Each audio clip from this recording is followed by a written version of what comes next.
Kannada big boss season 12 ನೋಡ್ತಿರೋ ವೀಕ್ಷಕರಿಗೆ ನಿನ್ನೆ ಒಂದು ಶಾಕ್ ಅಂತಾನೆ ಹೇಳ್ಬೋದು. ಯಾರೆಲ್ಲ ಗಿಲ್ಲಿ ಮತ್ತು ಕಾವ್ಯ ಅವರ ಪೇರನ್ನ ಇಷ್ಟಪಡ್ತಿದ್ರು ಅವರಿಗೆಲ್ಲ ಒಂದು ಶಾಕ್ ನಿನ್ನೆ ಬಿಗ್ ಬಾಸ್ ನೀಡಿದ್ರು. ಏನಂದ್ರೆ ಕಾವ್ಯ ಮತ್ತು ಗಿಲ್ಲಿ ಅವರ ಸ್ನೇಹಕ್ಕೆ ಬ್ರೇಕ್ ಬಿತ್ತು ಎನ್ನುವ ಒಂದು ವಿಚಾರ. ಹಾಗೆ ಇಬ್ಬರ ನಡುವೆ ನಡೆದಂಥ ಒಂದು ವಾಗ್ವಾದ ಆಗಿರಬಹುದು, ಕಾಮಿಡಿ ಒಂದು ಮಾತುಕತೆ ಆಗಿರ್ಬೋದು, ಇವೆಲ್ಲದರ ಕಾರಣದಿಂದ ಕಾವ್ಯ ಅವರು ಮನನೊಂದು ಅಥವಾ ಅವರಿಗೆ ಎಲ್ಲೋ ಆಟದಲ್ಲಿ ಎಫೆಕ್ಟ್ ಆಗುತ್ತೆ ಅನ್ನೋ ಒಂದು ವಿಚಾರದಿಂದ ಗಿಲ್ಲಿ ಅವರನ್ನು ನಾಮಿನೇಟ್ ಮಾಡಿರೋದಾಗಿರ್ಬೋದು.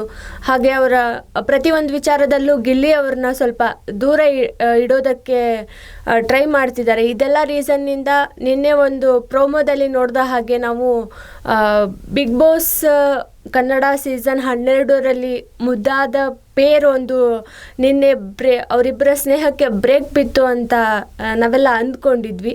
ಬಟ್ ನಿನ್ನೆ ಎಪಿಸೋಡ್ನಲ್ಲಿ ಗೊತ್ತಾಗಿರೋದೇನೆಂದರೆ ಗಿಲ್ಲಿಯವರು ಪ್ರತಿ ಸಾರಿನೂ ಜನರನ್ನು ನಗಿಸೋದು, ಹಾಗೆ ಎಲ್ಲ ಮನೆ ಮಂದಿನೆಲ್ಲರನ್ನೂ ಎಂಟರ್ಟೈನ್ ಮಾಡೋದು. ಅವರು ಯಾವುದೋ ಒಂದು ಬೇಜಾರಲ್ಲಿದ್ದರೂ ಸಹ ಅಥವಾ ಸೀರಿಯಸ್ಸಲ್ಲಿದ್ದರೂ ಸಹ ಅಲ್ಲಿ ಒಂದು ನಗು ಮೂಡಬೇಕಂದ್ರೆ ಅದು ಗಿಲ್ಲಿಯವರಿಂದನೇ ಸಾಧ್ಯ ಅಂತಲೇ ಹೇಳ್ಬೋದು. ಹಾಗೆ ಪ್ರತಿ ಬಾರಿನೂ ಬರೀ ಕಾಮಿಡಿಯನ್ ಅಂತಾನೆ ಹೆಸರು ತಗೊಂಡಿರೋ ಗಿಲ್ಲಿಯವರಿಗೆ ನಿನ್ನೆ ಒಂದು ಬೇರೆ ಥರನಾಗಿ ಅವ್ರಿಗೊಂದು ಟಾಸ್ಕನ್ನು ವಿಲನ್ ಅವ್ರು ಕೊಟ್ಟಿರ್ತಾರೆ. ಸೊ ಆ ರೀಸನಿಗೋಸ್ಕರ ನಿನ್ನೆ ಕಾವ್ಯ ಅವ್ರಿಗೆ ಅಷ್ಟೆಲ್ಲ ರೂಢಾಗಿ ಮಾತಾಡಿರೋದಾಗಿರ್ಬೋದು, ಮತ್ತು ಹಿಂದೆ ನಡೆದಂತಹ ಘಟನೆಗಳಲ್ಲಿ ಬಂದಿರೋ ಮಾತುಗಳನ್ನು ಕಾವ್ಯ ಅವರಿಗೆ ನಿನ್ನೆ ಟ್ರಿಗರ್ ಮಾಡೋ ವೇ ಒಳಗಡೆ ಅದನ್ನು ಯೂಸ್ ಮಾಡಿರೋದಾಗಿರ್ಬೋದು. ಅಷ್ಟೇ ಆ ಚಟುವಟಿಕೆಗೆ ಮಾತ್ರ ಸೀಮಿತವಾಗಿ ಅದನ್ನು ಬಳಕೆ ಮಾಡಿದ್ರು ಅಂತ ಹೇಳ್ಬೋದು. ಪ್ರೀ ಪ್ರಾಡಕ್ಟ್ ಅಂತ ಮಾತಾಗಿರ್ಬೋದು, ಲಕ್ಕಿ ಅಂತ ಆಗಿರ್ಬೋದು, ಇದೆಲ್ಲ ಕಾವ್ಯ ಅವ್ರನ್ನ ಅಳಿಸೋದಕ್ಕೆ ಮಾತ್ರ. ಯಾಕಂದರೆ ಇದು ವಿಲನ್ ಕೊಟ್ಟಿರೋಂಥ ಟಾಸ್ಕ್ ಆಗಿರೋದ್ರಿಂದ ಕಾವ್ಯ ಅವ್ರನ್ನ ಅಳಿಸ್ಬೇಕಾಗಿರುತ್ತೆ. ಸೊ ಆ ರೀಸನಿಗೋಸ್ಕರ ಗಿಲ್ಲಿ ಅವರು ಮತ್ತು ಕಾವ್ಯ ಅವರು ಆ ಥರ ಒಂದು ಮಿಸ್ಅಂಡರ್ಸ್ಟ್ಯಾಂಡಿಂಗ್ ಅಂತ ಹೇಳಿ ಒಂದು ವಾಗ್ವಾದ ನಡೆದಿರುತ್ತೆ. ಸೊ ಇದನ್ನೆಲ್ಲ ನೋಡಿದ್ರೆ ವೀಕ್ಷಕರಿಗೆ ಅವರಿಬ್ಬರು ಸ್ನೇಹ ಬ್ರೇಕ್ ಆಯಿತು ಅಂತ ಶಾಕ್ ಆಗೋದೇನು ಬೇಕಾಗಿಲ್ಲ ಅಂತ ಅನಿಸುತ್ತೆ. ಯಾಕಂದರೆ ವಿಲನ್ ಕೊಟ್ಟಿರೋ ಟಾಸ್ಕ್ನಿಂದ ಮುಂದೆ ಅವರು ಮತ್ತು ಅವ್ರ ಪೇರಾಗಿ ಚೆನ್ನಾಗಿ ಆಟ ಆಡ್ಬೋದು ಅಂತ ಒಂದು ಅಭಿಪ್ರಾಯನೂ ಇದೆ. ಸೊ ನೋಡೋಣ, ಅಥವಾ ಏನು ವಿಲನ್ ಅವರು ಹೀಗೆ ಕಂಟಿನ್ಯೂ ಆಗಲಿಕ್ಕೇ ಒಂದು ಬ್ರೇಕ್ ಅವರೇ ತಾವಾಗೇನೆ ಬಂದು ಬ್ರೇಕ್ ಹಾಕ್ತಿದ್ದಾರೆ ಅವರಿಬ್ಬರು ಫ್ರೆಂಡ್ಶಿಪ್ಪಿಗೆ ಗೊತ್ತಿಲ್ಲ. ಸೊ ಕಾದು ನೋಡಬೇಕು ಯಾವ ರೀತಿಯಾಗಿ ಅವರ ಸ್ನೇಹ ಬಾಂಧವ್ಯ ಯಾವ ರೀತಿಯಾಗಿ ತಿರು ತಗೊಳ್ಳುತ್ತೆ ಅಂತ ಹೇಳಿ. ಹಾಗೆ ಬಿಗ್ ಬಾಸ್ ಮನೆಯಲ್ಲಿ ಮತ್ತೆ ಇತರೆ ಚಟುವಟಿಕೆ ಅಂತ ಬಂದರೆ ಅಶ್ವಿನಿ ಅವರು ಸ್ವಲ್ಪ ಆಟದಿಂದ ಆಗಿರ್ಬೋದು, ನಾಮಿನೇಷನ್ ವಿಚಾರ ಅಂತ ಆಗಿರ್ಬೋದು, ಪ್ರತಿ ಸಾರಿನೂ ಒಂದು ಸಣ್ಣ ವಿಚಾರನ ದೊಡ್ಡ ವಿಚಾರ ಆಗಿ ಮಾಡಿ ಅವ್ರು ತಮ್ಮದು ಅಂತ ಬಂದಾಗ ಸ್ಟ್ಯಾಂಡ್ ತಗೊಳ್ಳೋದಾಗಿರ್ಬೋದು, ಅಥವಾ ಏನೋ ಒಂದು ವಾಟ್ ಎವರ್ ಯಾವುದೋ ಒಂದು ವಿಚಾರ ಅಂತ ಬಂದರೂ ಅಶ್ವಿನಿಯವರು ಅದನ್ನು ಸರಿಯಾಗೇನೆ ಬಳಸ್ಕೊಳ್ತಾರೆ. ಗಿಲ್ಲಿ ಮತ್ತು ಅಶ್ವಿನಿಯವರಿಗೆ ವಿಲನ್ ಕೊಟ್ಟಿರೋ ಒಂದು ಸೀಕ್ರೆಟ್ ಟಾಸ್ಕ್ ಅದನ್ನು ಅಶ್ವಿನಿಯವರು ಅಷ್ಟು ಸರಿಯಾಗಿ ನಿಭಾಯಿಸ್ತಿಲ್ಲ ಅಂತ ಅನಿಸುತ್ತೆ. ಯಾಕಂತಂದರೆ ಗಿಲ್ಲಿಯವರು ತಮ್ಮ ದಿನನಿತ್ಯದ ಮನೆಯಲ್ಲಿ ದಿನನಿತ್ಯ ಹೇಗಿರ್ತಾರೋ ಅದೇ ರೀತಿಯಾಗಿ ಅವರು ಅದನ್ನು ಸೀಕ್ರೆಟ್ ಟಾಸ್ಕ್ನ ಕಂಟಿನ್ಯೂ ಮಾಡ್ತಿದ್ದಾರೆ. ಬಟ್ ಎಲ್ಲೋ ಒಂದು ಕಡೆ ಅಶ್ವಿನಿಯವರು ಬೇಕಂತಲೇ ಗಿಲ್ಲಿ ಮೇಲುಗಡೆ ಎತ್ತಾಕಿ ತಾವು ಸೇಫ್ ಆಗ್ಲಿಕ್ಕೆ ನೋಡ್ತಿದ್ದಾರೆ. ಈ ಥರ ಮಾಡಿದ್ರೆ ಅವ್ರಿಗೆ ಗೊತ್ತಾಗುತ್ತೆ. ಯಾಕಂದರೆ ಇಬ್ಬರು ಸೇರಿನೇ ವಿಲನ್ ಹತ್ರ ಹೋದಾಗ ಅವ್ರು ಏನು ಹೇಳಿರ್ತಾರೆ ಅಂತ ಇಬ್ಬರಿಗೂ ಗೊತ್ತಿರುತ್ತೆ. ಸೊ ಇದೊಂದು ರೀಸನಿಂದ ನಿನ್ನೆ ಅವ್ರಿಗೆ ಸೀಕ್ರೆಟ್ ಟಾಸ್ಕ್ ಸಿಕ್ಕಿತ್ತಾ ಅನ್ನೋದನ್ನು ಚೈತ್ರ ಅವರು ಕಂಡು ಹಿಡಲಿಕ್ಕೆ ಪ್ರಯತ್ನ ಮಾಡ್ತಾರೆ. ಹಾಗೆ ಮನೆಯವ್ರಿಗೂ ಗೊತ್ತಾಗುತ್ತೆ ಇವರೆಲ್ಲ ಸೀಕ್ರೆಟ್ ಟಾಸ್ಕ್ ಇರ್ಬೋದು ಏನು ಅಂತ ಹೇಳಿ. ಯಾಕಂದರೆ ನಿನ್ನೆ ಒಂದು ಕಾವ್ಯ ಅವ್ರನ್ನ 2 ಸಾರಿ ಅಳಿಸಿರೋದಾಗಿರ್ಬೋದು. ಹಾಗೆ ಕಿಚ್ಚನ ಚಪ್ಪಾಳೆ ಅಂತ ಬಂದರೆ ಅದು ಸಿಕ್ಕಾಪಟ್ಟೆ ಸೀರಿಯಸ್ ವಿಚಾರ. ಕಿಚ್ಚ ಸುದೀಪ್ ಅವರ ಚಪ್ಪಾಳೆಗೋಸ್ಕರ ಏನೆಲ್ಲ ಸರ್ಕಸ್ ಮಾಡ್ತಿರ್ತಾರೆ ಎಲ್ಲರೂ.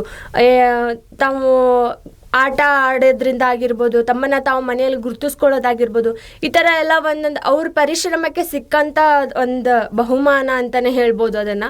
ಸೊ ಅಂಥ ಒಂದು ಚಟುವಟಿಕೆನ ಅಲ್ಲಿ ಬಂದಿರೋಂಥ ಫ್ರೇಮ್ಗಳನ್ನು ಬೇರೆ ಕಡೆ ಎತ್ತಿಡೋದು ಅಷ್ಟು ಸುಲಭವಾದ ಮಾತಲ್ಲ.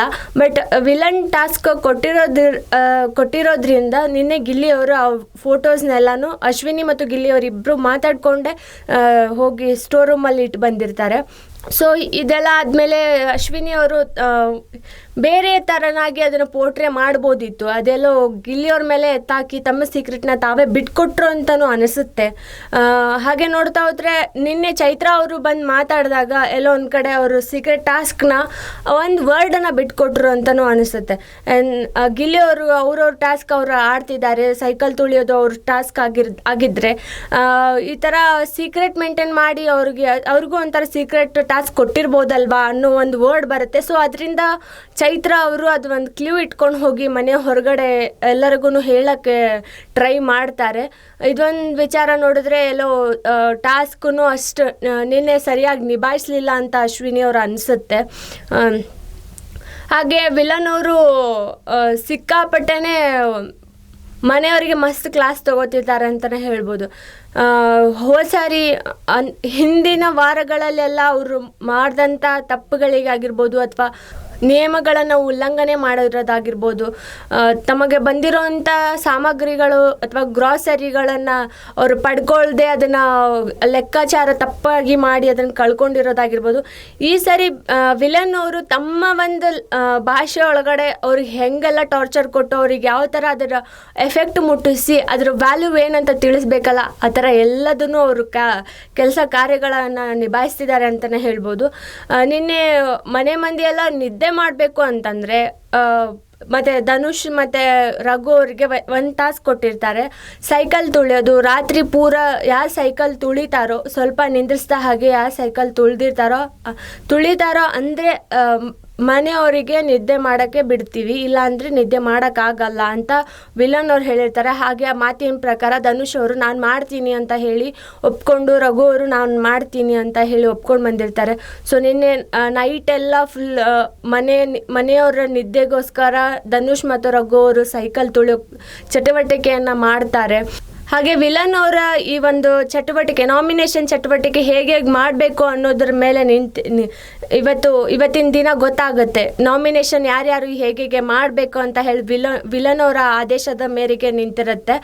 ಸೊ ಇವತ್ತು ಒಂದು ಪ್ರೋಮೋದಲ್ಲಿ ನೋಡಿದ ಹಾಗೆ ಕಾವ್ಯ ಅವರು ರಕ್ಷಿತಾ ಅವ್ರನ್ನ ಮೆಣಸಿನ್ಕಾಯಿ ಹಾರ ಹಾಕಿ ನಾಮಿನೇಷನ್ ಮಾಡಿದ್ದಾರೆ. ಇದರಲ್ಲಿ ಸಣ್ಣ ಒಂದು ನಾಮಿನೇಷನ್ ಚಟುವಟಿಕೆ ಅಂತ ಇದ್ದಾಗ ಬರುವಂಥ ಮಾತುಗಳಾಗಿರ್ಬೋದು, ಎಲ್ಲೋ ಒಂದು ಹರಾಬರಿ ಜೋರಾಗಿ ನಡೆದಿದೆ ಅಂತಾನೆ ಹೇಳ್ಬೋದು. ಹಾಗೆ ವಿಲನ್ ಅವರು ಕೊಟ್ಟಿರೋವಂಥ ಒಂದಿಷ್ಟು ಟಾಸ್ಕ್ಗಳು, ಹೇರ್ಸ್ ಕಲರ್ ಹಾಕೋದು ಅಥವಾ ಟ್ಯಾಟೋ ಹಾಕ್ಸೋದು, ಈ ಥರ ಒಂದಿಷ್ಟು ಟಾಸ್ಕ್ಗಳನ್ನ ಕೊಟ್ಟು ಮನೆಯವರಿಗೆ ತುಂಬಾ ಟಕ್ಕರ್ ಕೊಡ್ತಿದ್ದಾರೆ ವಿಲನ್ ಅವರು. ಎಲ್ಲೋ ಒಂದು ಕಡೆ ನೋಡಬೇಕು, ಇದರಿಂದ ವೀಕ್ಷಕರಿಗೆ ಮನೋರಂಜನೆ ಸಿಗ್ತದಾ ಅಥವಾ ಎಲ್ಲೋ ಮನೆ ಮಂದಿನೇ ಫುಲ್ ಬೇಸತ್ತು ಹೋಗ್ತಾರ ವಿಲನ್ ಅವ್ರ ಟಾರ್ಚರಿಗೆ ಅಂತ ಹೇಳಿ ಕಾದು ನೋಡಬೇಕು. ಸೊ ವೀಕ್ಷಕರೇ, ಇವತ್ತಿನ ಪ್ರೋಮೋದಿಂದ ನೋಡಿರೋದು ಇಷ್ಟೇ. ನಾಮಿನೇಷನ್ ಪ್ರಕ್ರಿಯೆ ಇವತ್ತಿಂದ ಆರಂಭವಾಗಿದೆ. ಯಾರ್ಯಾರು ನಾಮಿನೇಟ್ ಆಗ್ತಾರೆ ಅನ್ನೋದನ್ನು ಕಾಮೆಂಟ್ ಮೂಲಕ ತಿಳಿಸಿ.